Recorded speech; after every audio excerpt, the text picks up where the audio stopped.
नमस्कार दोस्तों, स्वागत है आप सभी का आपके अपने चैनल महिमा भक्ति ब्लॉग में। तो कैसे हैं आप सब, ये बताने के लिए कमेंट में जय मां पार्वती जरूर लिखिएगा। तो आज की इस वीडियो में मैं आप सबको करवा चौथ व्रत की कथा सुनाने जा रही हूँ। तो आप लोग कथा ध्यान से सुनिएगा और हुंकारी भरते रहिएगा, नहीं तो आपको कथा सुनने का पूरा फल नहीं मिल पाएगा।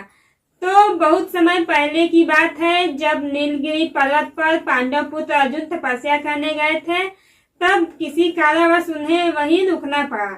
उन दिनों पांडवों पर जब गहरा संकट आ गया, तब चिंतित व शोकाकुल द्रौपदी ने भगवान श्री कृष्ण का ध्यान किया तथा श्री कृष्ण के दर्शन होने पर पांडवों के कष्टों के निवारण हेतु उपाय उन्होंने श्री कृष्ण जी से पूछा। तब श्री कृष्ण जी बोले, हे द्रौपदी, मैं तुम्हारी चिंता एवं संकट का कारण जानता हूँ। उसके लिए तुम्हें एक उपाय करना होगा। जल्दी ही कार्तिक माह की कृष्ण पक्ष चतुर्थी आने वाली है। उस दिन तुम पूरे मन से करवा चौथ का व्रत रखना, भगवान शिव, गणेश एवं माँ पार्वती की उपासना करना। तुम्हारे सारे कष्ट दूर हो जाएंगे तथा सब कुछ ठीक हो जाएगा। तब कृष्ण की आज्ञा का पालन कर द्रौपदी ने वैसे ही करवा चौथ का व्रत किया। तब उसे शीघ्र ही अपने पति के दर्शन हुए और उनकी सारी चिंताएं दूर हो गयी। जब माँ पार्वती ने भगवान शिव से पति की दीर्घायु एवं सुख संपत्ति की कामना की विधि पूछी, तब भगवान शिव ने करवा चौथ व्रत रखने की कथा सुनाई। करवा चौथ का व्रत करने के लिए श्री कृष्ण ने द्रौपदी को भी निम्न कथा का उल्लेख किया था। पुराणों के अनुसार करवा नाम की एक पतिव्रता धोबिन अपने पति के साथ तुरभंगा नदी के किनारे स्थित गांव में रहती थी। उसका पति बड़ा ही निर्बल था। एक दिन जब वह नदी के किनारे कपड़े धो रहा था, तभी अचानक एक मगरमच्छ वहां आया और धोबी के पैर अपने दांतों में दबाकर यमलोक की ओर ले जाने लगा।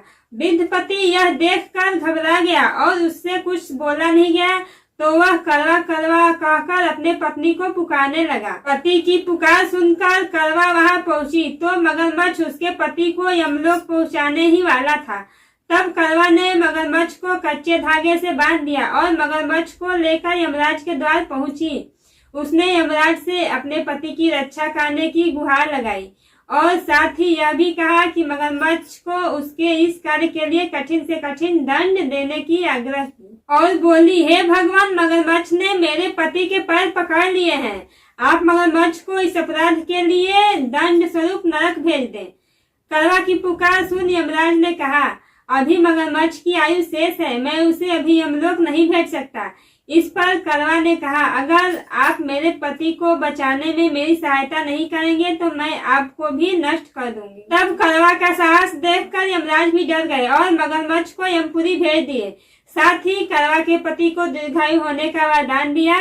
तब से कार्तिक कृष्ण पक्ष की चतुर्थी को करवा चौथ का व्रत मनाया जाता है, जिसे कि आधुनिक युग में महिलाएं अपनी पूरी भक्ति भाव से करती हैं और भगवान से अपनी पति की लंबी उम्र और दीर्घायु होने की कामना करती हैं। तो हे श्री गणेश भगवान, हे माँ गौरी, जिस प्रकार करवा को चिर सुहागन का वरदान प्राप्त हुआ, वैसा ही वरदान संसार की प्रत्येक सुहागिनों को प्राप्त हो। जय माँ करवा माता।